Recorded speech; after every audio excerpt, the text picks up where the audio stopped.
My sister aimed a bottle of perfume at my 5-year-old son and sprayed it directly into his eyes. I watched him scream, my heart frozen in my chest. But it was my own mother's voice that shattered my world when she laughed and said, "Well, at least he smells better now."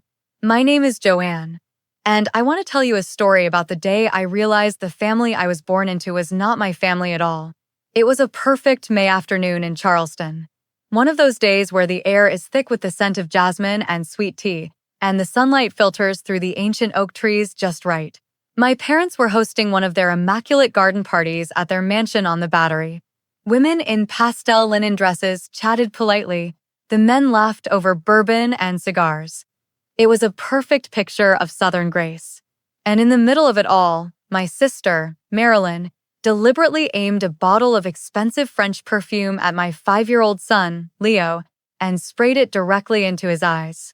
His scream tore through the polite chatter. A raw, piercing sound of pure agony. I lunged for him, my heart shattering into a million pieces. And through my own panicked tears, I heard it. Laughter. I looked up to see my own mother, Estelle, shielding her mouth with a manicured hand as her shoulders shook with amusement. My father, Walter, raised his crystal glass in a mock toast. "Well," he chuckled to the man beside him, "at least he smells better now." That was the moment. The moment the beautiful facade of my entire life cracked open, revealing the rot underneath. If you have ever felt utterly alone in a room full of your own family, just do me a favor and type the city you're watching from in the comments. I want to see how far this story reaches. It was a day of polite smiles and terrible truths, the day that ignited a fire in me I never knew I had. That laughter. It haunted me for days. For the longest time, I couldn't understand the depth of that callousness. But the truth is, their cruelty wasn't just about a spilled drink or a fleeting moment of embarrassment.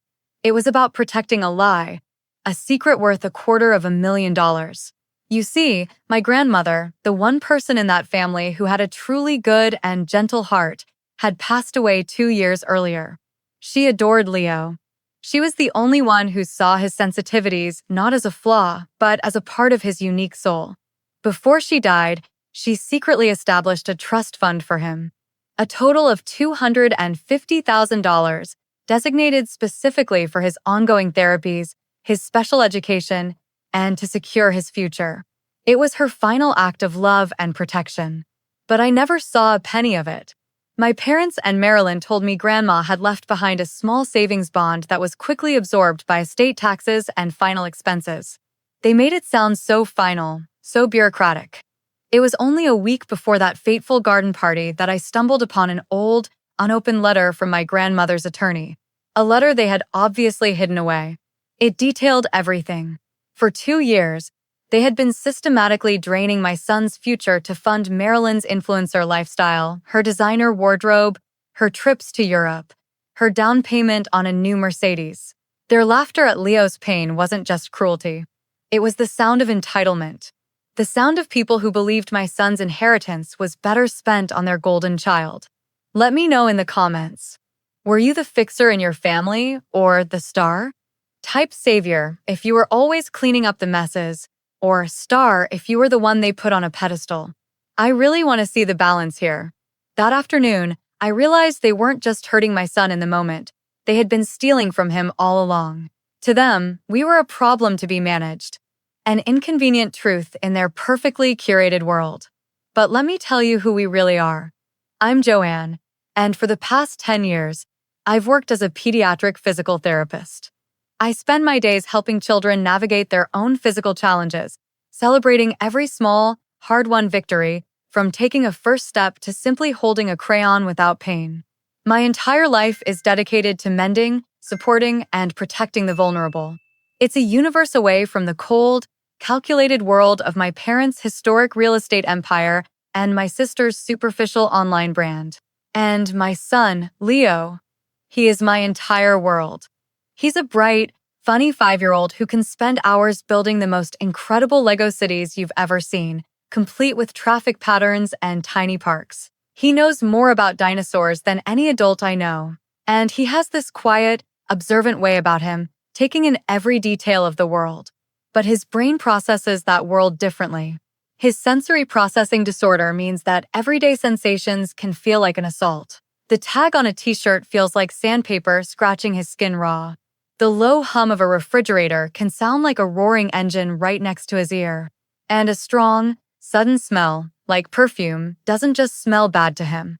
It can trigger a wave of dizziness and panic, a physical fight or flight response that is utterly overwhelming. He's not being difficult, he's surviving a world that is too loud, too bright, too much. We're a team, he and I. I am his advocate, his safe harbor. My job is to make the world a little softer for him. A concept my family, obsessed with strength and appearances, could never and would never try to understand. Now, let me paint you a clearer picture of the world I came from, the world that created a woman like Marilyn. My father, Walter, is a force of nature in Charleston's historic real estate market. He can tell you the lineage of every family that's ever owned a mansion south of Broad Street, but he couldn't tell you Leo's favorite color. His approval was always transactional, measured in achievements and public recognition. My mother, Estelle, is a former Miss South Carolina, and she has never, for a single day, stepped off the stage. Her life is a continuous performance, her home is a perfectly arranged set, and her children were meant to be her most prized accessories. Her smile is dazzling, but it never, ever reaches her eyes. And then there's Marilyn. My older sister is the masterpiece they meticulously crafted. To her 500,000 followers, she's at Marilyn's, Magnolia's, a beacon of Southern charm and curated perfection. Her Instagram feed is a flawless tapestry of charity galas, gluten-free magnolia-shaped cupcakes, and smiling family photos captioned with nauseating platitudes like "number family over everything." In fact, just hours after she assaulted my son, she posted a glowing picture of herself with our parents, writing, "So blessed to have their unwavering support." Her entire identity is built on a beautiful, profitable lie. In their world, there is no room for imperfection. Leo, with his needs and his beautiful, authentic soul, was a smudge on their pristine family portrait. He was unpredictable. He was real. And in our family, being real was the one unforgivable sin. If you've ever felt like the one who just didn't fit the family picture, the one they always tried to airbrush out, just take a second and hit that like button. It tells me you're out there, and that this story needs to be told. For them, image wasn't just everything. It was the only thing worth protecting. Their world is one of sprawling mansions on the Charleston Battery, with perfectly manicured lawns that sweep down to the sparkling sea. My world is a cozy, slightly cluttered two-bedroom apartment nestled in the French Quarter, with a charming view of a cobblestone alley. Their home is a silent, intimidating showcase of wealth. The antique furniture is upholstered in priceless fabrics you're afraid to even breathe on. The heavy silver is polished to a blinding shine, and the marble floors are so cold they seem to suck the warmth right out of you. Every Sunday dinner, there was an exercise in pure anxiety.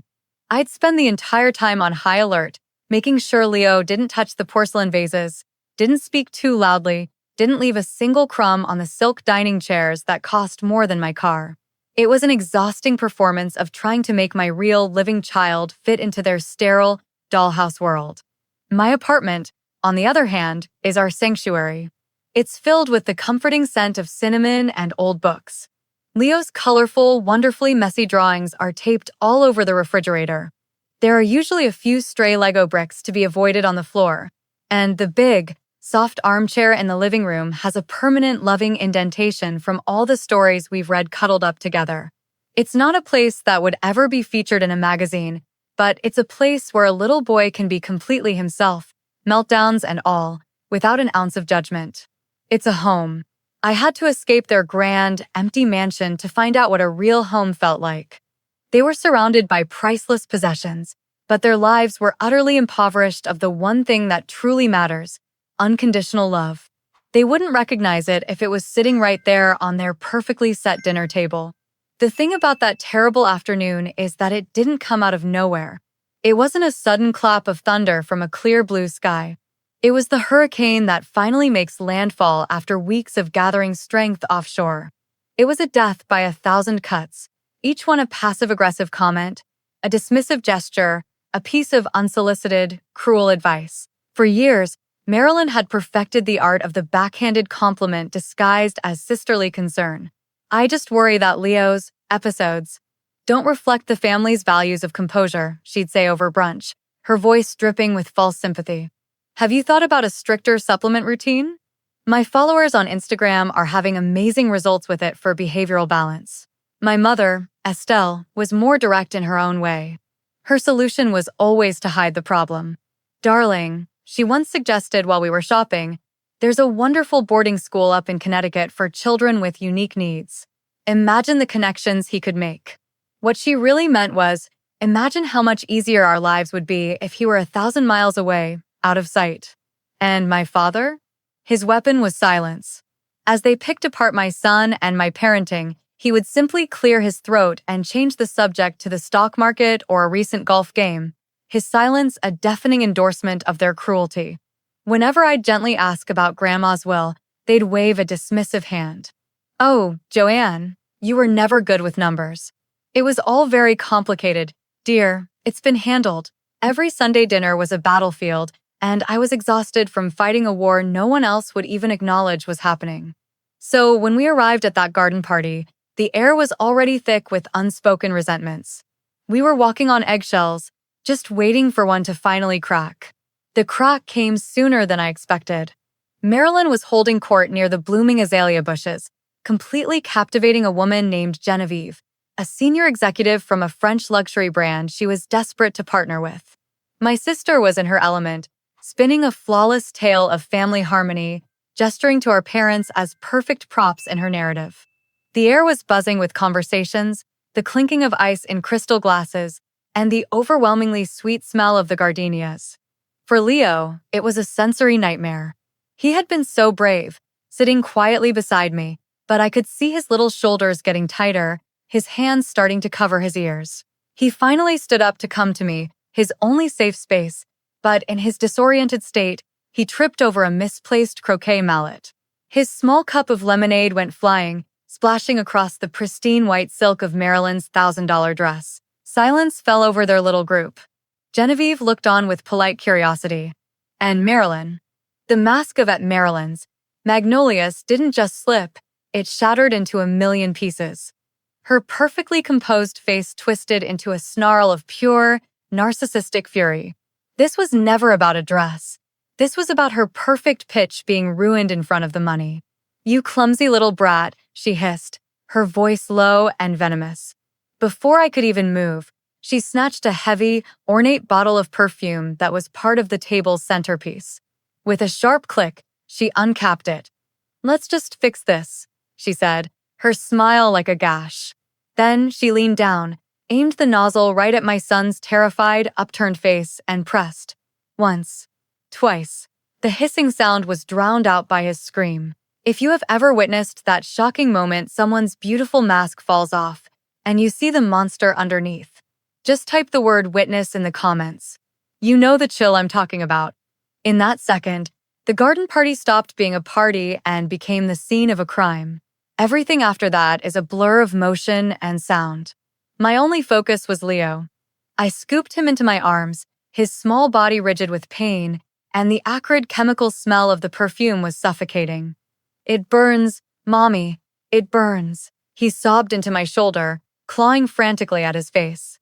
I looked wildly at my parents, my own parents, expecting to see horror, to see them rushing to help their grandson. It was a primal, childlike instinct to look for your protectors in a moment of crisis. But I didn't find horror in their eyes. I found amusement. My mother, Estelle, was giggling behind her hand, whispering to her friend beside her. And my father, Walter, was raising his crystal glass, a smug grin on his face as he delivered that line that will be etched into my memory forever. Well, at least he smells better now. It was like the world went silent. The polite gasps of the other guests, the chirping birds, the distant string quartet, it all faded into a dull, meaningless roar. The only things I could hear were my son's desperate sobs and my parents' echoing laughter. In that moment, something inside me didn't just break, it turned to ice. I pushed past a stunned-looking Genevieve, past Marilyn, who was already busy dabbing at her dress with a napkin, and carried Leo into the cold marble kitchen.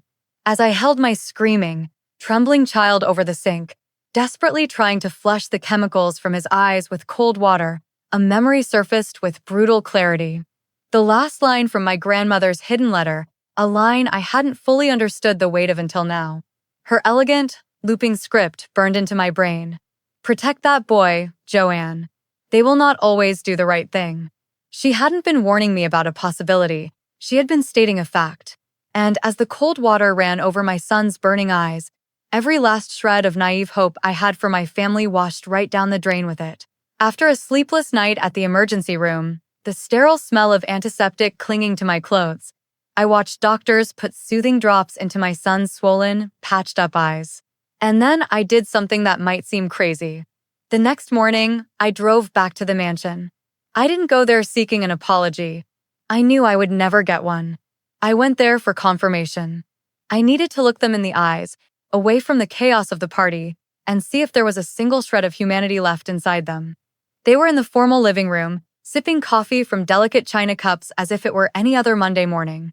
There was no remorse on their faces, only profound irritation at my unannounced arrival. I didn't raise my voice. My own was eerily calm. I simply stated the facts. Marilyn assaulted Leo. He has chemical conjunctivitis. The doctors at MUS had to report it to the authorities. And you both laughed. My mother, Estelle, sighed dramatically, a theatrical gesture of pure annoyance. Oh, Joanne, don't be so melodramatic. It was a harmless little spritz of perfume. You've always been far too sensitive. It's why you struggle so much.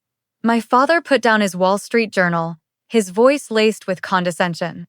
This is about your grandmother's money, isn't it? We told you, that's handled. Frankly, your behavior is becoming hysterical. Your sister is on the verge of a life-changing business deal, and you're trying to sabotage her out of pure jealousy. It was a masterclass in gaslighting. In under a minute, I was no longer the mother of an injured child. I was a dramatic, sensitive, hysterical, jealous liar. If you have ever had your reality completely denied, if you've ever been called crazy by the very people who caused your pain, just write, "I see you" in the comments. Because I see you. I looked at their cold, unified faces and I knew. I had my confirmation. They would not just protect her. They would help her bury me. The drive back from their mansion to my little apartment was the calmest I had felt in months. The hot, blinding rage had cooled into something else. A diamond, hard, ice-cold resolve. They had called me hysterical. They had called me a liar. They had made it clear they would destroy my reputation to protect their perfect image and their stolen money. They had declared war. It was time I started acting like a general instead of a casualty. That afternoon, sitting at my small kitchen table with a cup of black coffee, I didn't cry. I made a battle plan. My first call was to a man named Arthur Vance, the most ruthless estate litigation attorney in Charleston, a quiet bulldog known for taking on the city's powerful old money families and winning. He listened to my entire story without interruption. My second call was to a private investigator, a retired police detective with a bloodhound's reputation for being able to find any paper trail, no matter how well it was hidden. His mission was simple: find exactly where every last cent of Leo's $250,000 trust fund had gone. My final call was perhaps the most crucial in this modern age. I hired a crisis management consultant, a sharp woman in her early 40s who specialized in online brand demolition. Her job was to analyze every post, every sponsor, every hashtag of Maryland's social media empire, find the cracks in the foundation, and prepare to dismantle it, piece by piece. When I sat down with them for the first time, laying out the whole sordid story, no one called me sensitive or dramatic. They took notes. They asked strategic questions. They used words like fraud, defamation, and retribution. For the first time, I wasn't just believed, I was armed. My family was an empire built on lies. I had just hired a team of architects to design its demolition. My new team worked fast. The private investigator began uncovering a tangled web of shell accounts and questionable luxury purchases, but my lawyer, Arthur, said we needed a smoking gun. A direct confession. Narcissists like your sister can't resist an opportunity to gloat, Joanne. He told me over the phone. We need to give her that opportunity. So I did one of the hardest things I've ever had to do. I picked up the phone, took a deep, shaky breath, and played the part of the broken, defeated daughter they had always wanted me to be. I called Marilyn, my voice choked with fake tears. I told her our parents were right, that I had been hysterical and jealous, and that I was terrified of being cut off completely from the family. I begged her to meet me for coffee, just so I could apologize properly and make things right. Her victory felt so absolute, her ego so inflated, that she agreed instantly, choosing a chic, crowded bistro in the heart of downtown where she could be publicly seen being magnanimous to her pathetic little sister. She arrived looking like she'd stepped out of a magazine, while I wore an old sweater and no makeup, just as my consultant advised. I apologized for everything.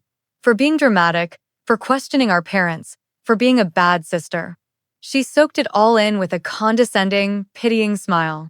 Then, as Arthur had coached me, I looked at her with wide, innocent eyes. I just need to understand one thing so I can finally move on. I whispered, leaning in. Grandma's money? Was it really all just gone, like they said? Bloated with triumph, she leaned in conspiratorially. Oh, sweetie, she purred. Grandma was a sentimental old fool. That money was just sitting in an account, doing nothing. It was so much better invested in my brand, in something that actually elevates the family name. She went on to detail the entire scheme, laughing about how I never had a head for finances. She even admitted to the perfume incident, saying Leo needed to learn that he wasn't the center of the universe. All the while, the tiny digital recorder my PI had given me, nestled deep inside my purse, was capturing every single venomous word. There's a strange power in staying silent and just letting people show you exactly who they are. If you know that power, if you've ever just listened while someone else dug their own grave, just leave a single quiet checkmark comms in the comments. I walked out of that bistro with the kill shot. The war was about to begin. I walked away from that bistro with a ticking time bomb in my purse. The recording of Marilyn's confession was everything Arthur, my lawyer, had hoped for and more. It was pure, unadulterated villainy, captured in a high-fidelity audio file. My first instinct was to release it to the world immediately, to burn their carefully constructed empire down right then and there. But my new team preached patience. Let them make the next move. My crisis consultant, Lena, advised coolly over the phone. Hubris always leads to overreach. They'll hand you the perfect stage if you just wait. She was right. I didn't have to wait long. About a week later, a thick, cream-colored envelope arrived, the kind that costs $5 just for the postage.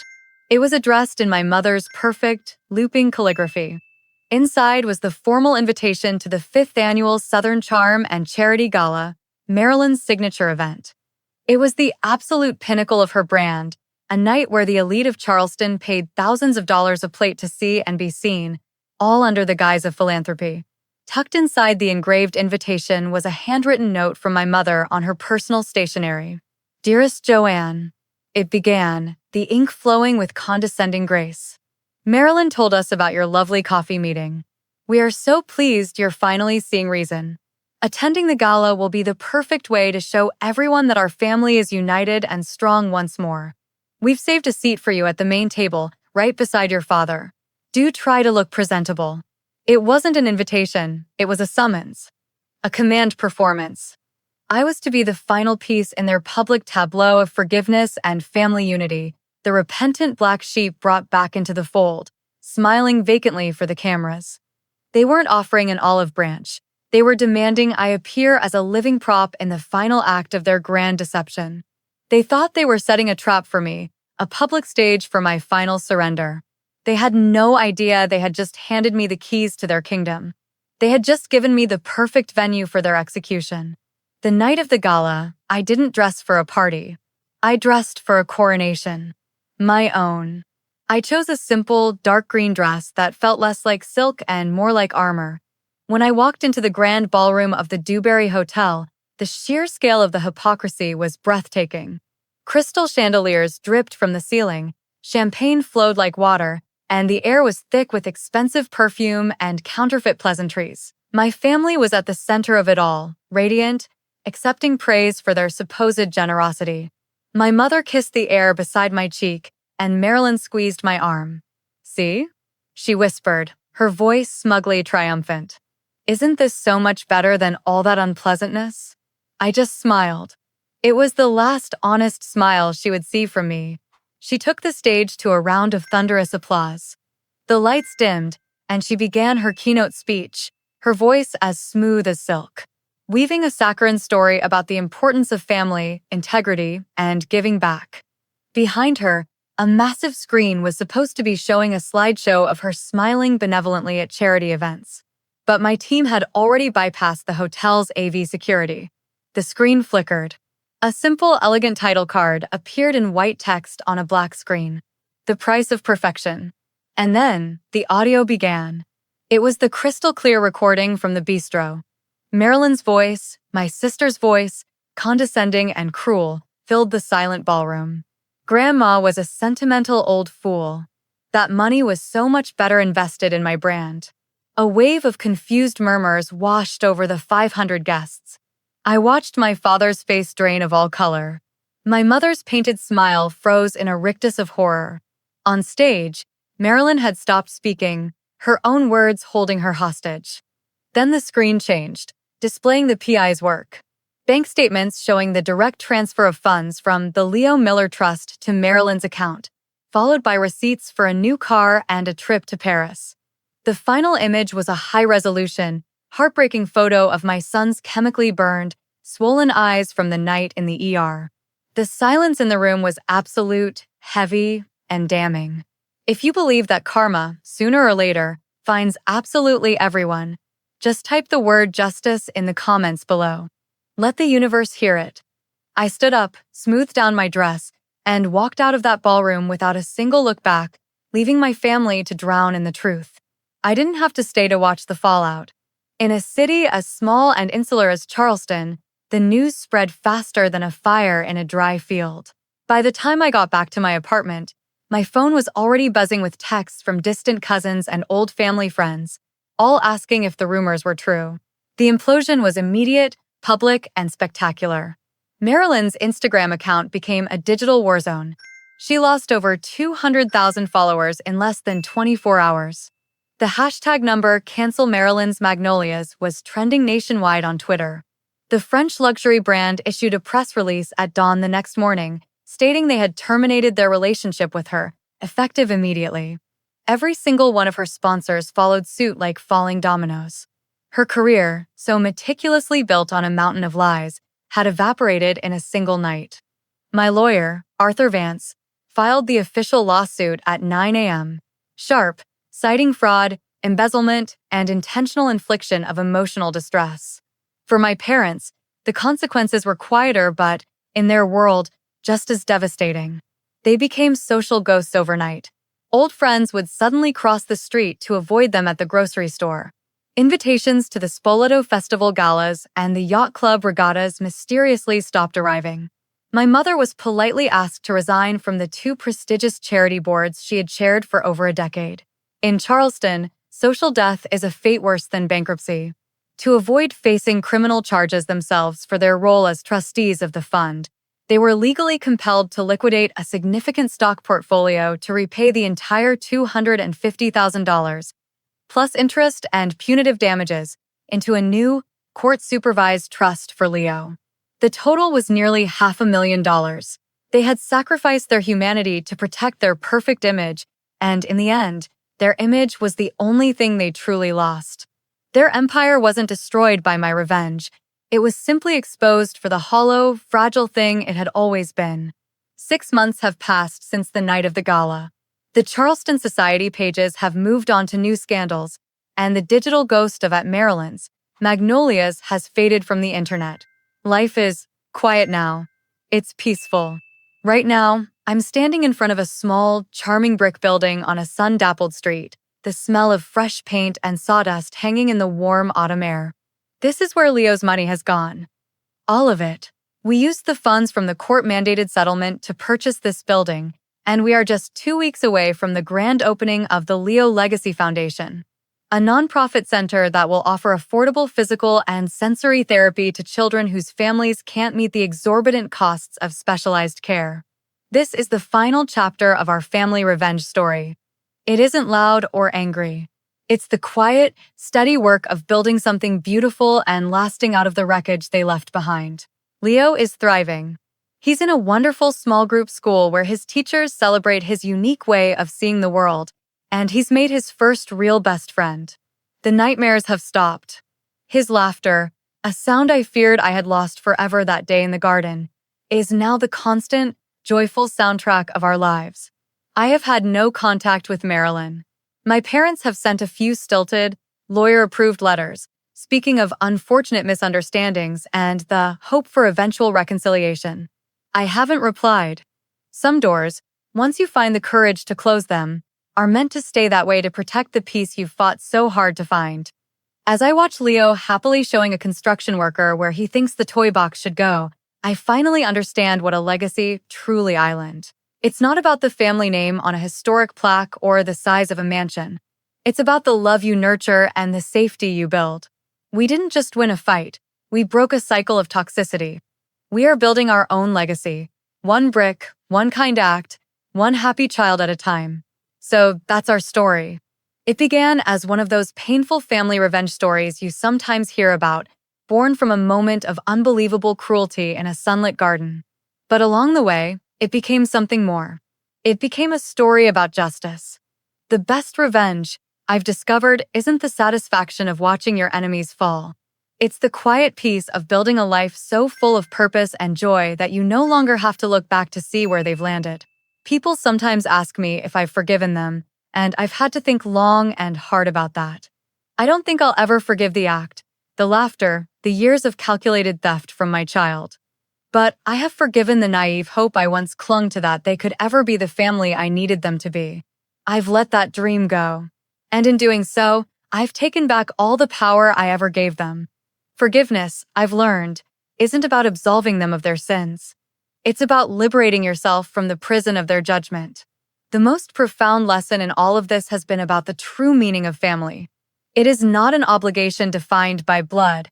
It is a sanctuary defined by choice. True family are the people who show up, who protect you, who see your worth even when you struggle to see it yourself. They are the friends who become your lifeline. They are the community you build. We broke a generational cycle of abuse that could have poisoned my son's life, and in its place, we chose to plant a garden. The world can feel incredibly isolating when you're navigating this kind of pain, but in this space, you are not alone. If these stories speak to your truth, subscribe and join a community of people who understand that sometimes the bravest thing you can possibly do is walk away and build a better world for yourself. Thank you for listening. I wish you all the courage to protect what matters most in your own life.